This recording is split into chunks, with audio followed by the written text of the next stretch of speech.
नमस्कार। हिंदी की पाठशाला यूट्यूब चैनल में आप सबों का स्वागत है। अब हम लोग रीति काल के रीति सिद्ध और श्रृंगार रस के श्रेष्ठ कवि बिहारी लाल द्वारा रचित बिहारी सतसई का 55वां दोहा पढ़ेंगे, उसका अर्थ जानेंगे और उसकी व्याख्या करेंगे। दोहा है, सायक सम मायक नयन, रंगे त्रिविध रंग गात, झखी बिलखी दूरी जात जल, लखी जल जात लजात, लखी जल जात लजात। अब इसमें कठिन शब्द है सायक। सायक यानी कि सायं काल यानी कि संध्या काल, और कुछ विद्वान इसका अर्थ लगाते हैं बाण से भी, जिस पर आगे हम लोग विचार करेंगे। तो यहाँ हम लोग सायक का मतलब समझेंगे सायं काल, गोधूली की बेला। सम मतलब समान, और मायक यानी कि माया के, यानी कि मायावी, मायापूर्ण। नयन का मतलब नेत्र, रंगे माने जो है रंगा हुआ है। त्रिविध, त्रिविध यानी कि तीन विधियों या तीन प्रकार के रंग से रंगा हुआ। गात, गात का मतलब मूल्य रूप से जो है शरीर होता है। यहाँ पर जो है आँख के लिए भी है और शरीर के लिए भी है। और झखी, झखी यानी कि मछली, मछली को झखी भी कहते हैं, और उसी से झक मारना शब्द बना है। बिलखी यानी कि बिलखी, लखी का मतलब जो है देखना, और बिलखी का मतलब जो है रोना भी होता है। दूर यानी कि दूर, जात यानी कि चली जाती है, जल यानी कि पानी। तो बिलख झख, मछली बिलखते हुए या रोते हुए दूर चली जाती है, जल में या छुप जाती है। लखी जल जात लजात, लखी का मतलब देख करके, जल जात जल में जो जन्म लेता है यानी कि कमल, तो जलजात का मतलब हुआ कमल। लजात का मतलब शर्माना, लजाना। तो इस भांति कि क्या है कि सायक सममायक नयन, नयन कैसे हैं कि सायक के समान है। रंगे त्रिविध रंग गात, और उन नयनों का रंग क्या है, वे नयन कैसे हैं, त्रिविध रंग वाले, तीन रंगों वाले। और शरीर भी जो है कैसा है, गात भी कैसा है, तीन रंगों का है। तीन रंग, आंख भी तीन रंग का और शरीर भी तीन रंग का, गात भी तीन रंग का। कैसे, अब इसकी व्याख्या में हम लोग जानेंगे। तो झखी बिलखी दूर जाते हैं यानी कि उन नयनों की जो है शोभा को, उस नायिका की जो है सुंदरता को देख करके मछलियां भी जो है शर्मा जाती हैं और बिलखते हुए पानी में जो है छुप जाती हैं अपनी लज्जा छिपाने के लिए। और कमल भी लज्जित होकर के क्या होता है, झुक जाता है, लजा जाता है, यानी कि मुरझा जाता है। अब इसकी जो है प्रसंग क्या है, तो प्रस्तुत दोहे में नायक से नायिका की सखी, जिसको हम दूती भी कहते हैं रीतिकाल में, जो एक सखी अपनी जो है सखी के संदेश को या नायक या नायिका के संदेश को एक दूसरे तक जो पहुंचाती है उसे दूती कहते हैं। तो दूती जो है नायक के पास जो है पहुंचती है, और नायक से नायिका के नेत्रों की शोभा का वर्णन करने के साथ साथ यह भी संकेत कर देती है कि नायिका तुमसे मिलने के लिए नदी के तट पर इंतजार कर रही है। वो नदी भी हो सकती है और गांव के जो समीप जो जलाशय है, तालाब है, वहाँ कहीं भी वह जो है इंतजार कर रही है।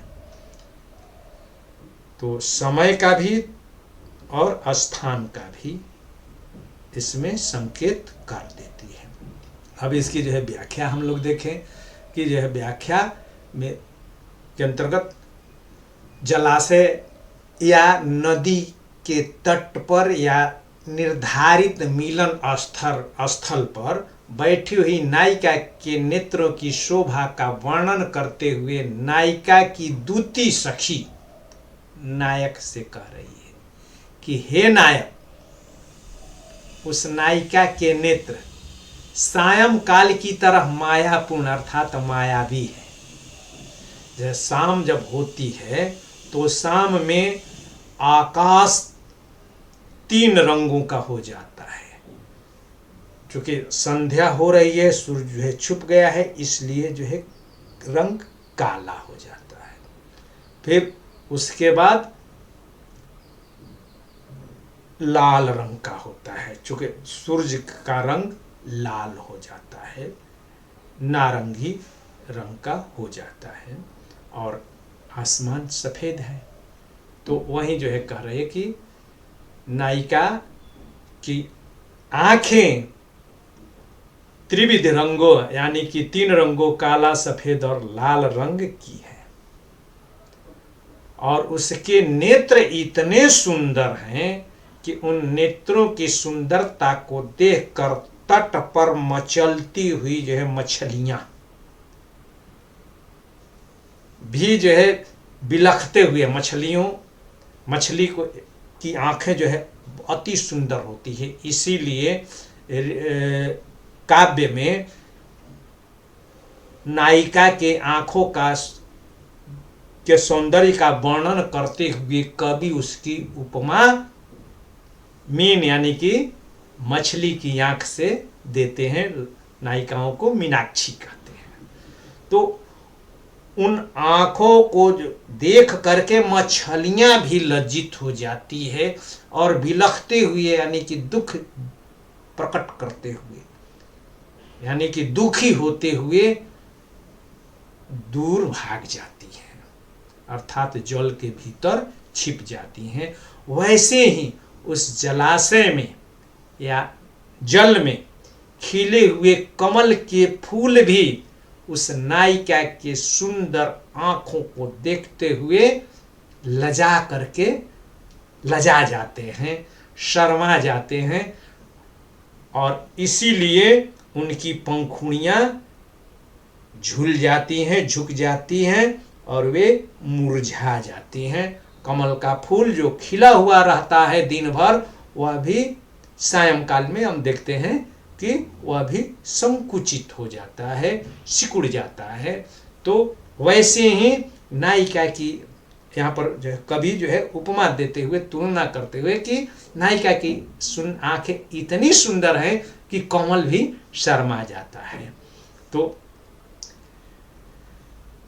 इस प्रकार नायिका के सौंदर्य का, उसके नेत्रों की सुंदरता का वर्णन करते हुए कवि नायिका के नेत्रों की तुलना मीनाक्षी से यानी कि मछली की जो है आंख से करते हुए और जलजात यानी कि संध्या कमल की तरह मुरझा जाने का जो है उदाहरण देते हुए दूती नायक से मिलन के स्थल का और संकेत का, समय का तो संकेत दे ही देती है कि शाम में मिलन होगा, शाम में वह इंतजार करेगी। और इसके साथ जो है त्रिविध रंग गात, तो गात भी उसका जो है त्रिविध रंग का हो गया है। गात यानी कि नायिका कैसी है, गोरे रंग की है, सफेद है और उसकी आंखें काली है और वह जो है सफेद रंग का या लाल रंग का वस्त्र जो है, शुभ संकेतक वस्त्र जो है पहने हुए है। तो इस भांति उसके नेत्र ही त्रिविध रंगी नहीं है, वरन वह उसके गात भी त्रिविध रंगी हो गए हैं। इसे ऐसे भी समझ सकते हैं कि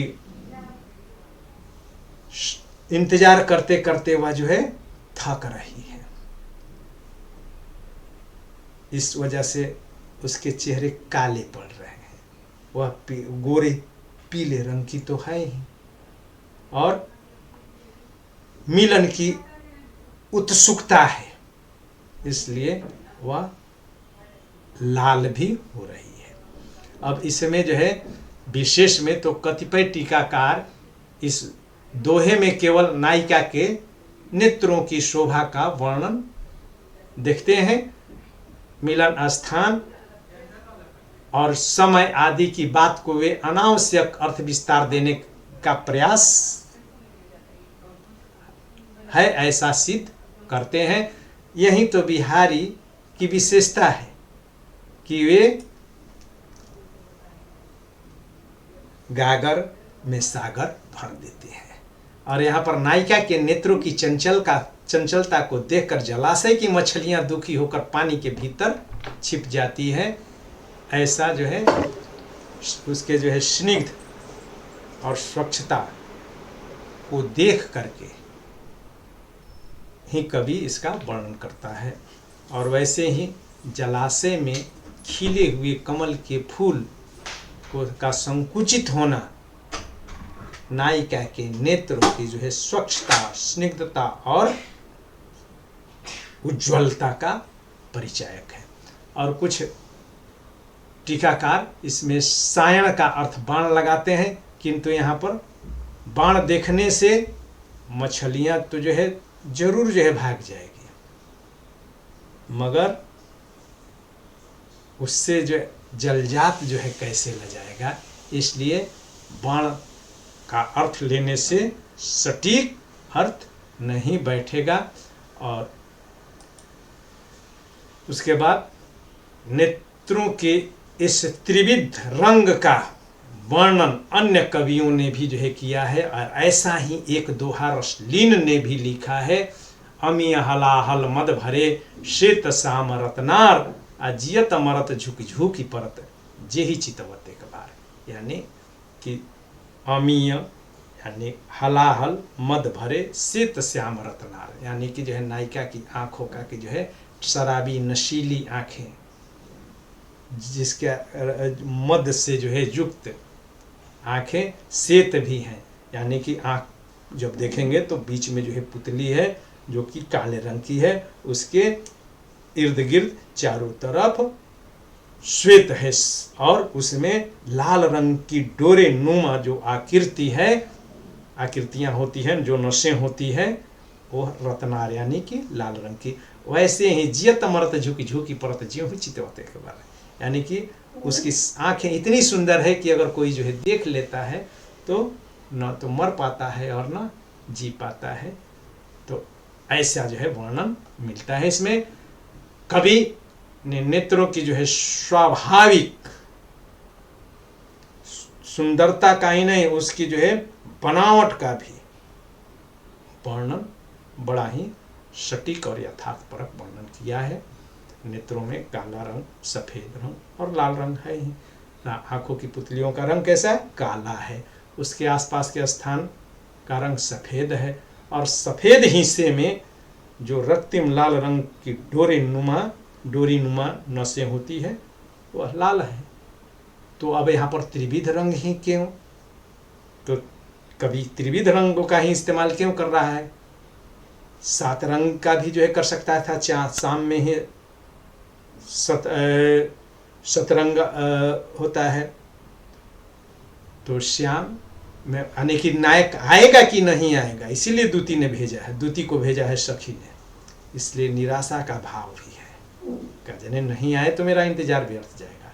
और श्वेत यानी कि वह जो है इंतजार के कारण श्वेत कर रही है। और लाल रंग इसलिए है कि उसमें जो है मिलन की आतुरता है। और इस प्रकार नायिका के नेत्रों की तुलना के लिए कमल और मछलियों का प्रयोग प्राय किया जाते रहा है। उदाहरण हम लोग देख लिए हैं।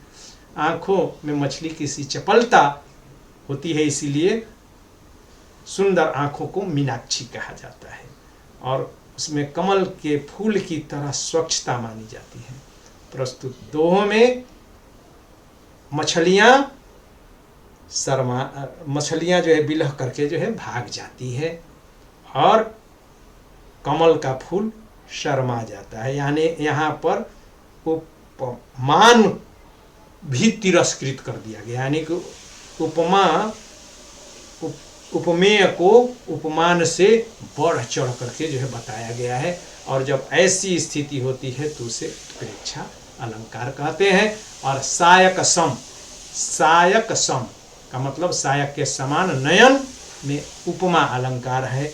जहाँ सम हो, जैसे हो, सा हो, वहाँ पर उपमा अलंकार होता है, तो सायक सम में उपमा अलंकार है। और जलजात लजात में यमक अलंकार है। जल जात यानी कि जल में जन्मा हुआ अर्थात कोमल, और जल जात यानी कि जल। और स तथा ज की आवृत्ति के कारण इसमें 6 का अनुप्रास है। बहुत बहुत धन्यवाद।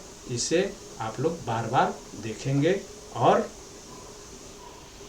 कहीं अगर परेशानी आती हो तो फ़ोन करेंगे, कमेंट्स करेंगे। बहुत बहुत धन्यवाद। फिर मिलते हैं अगले दोहे के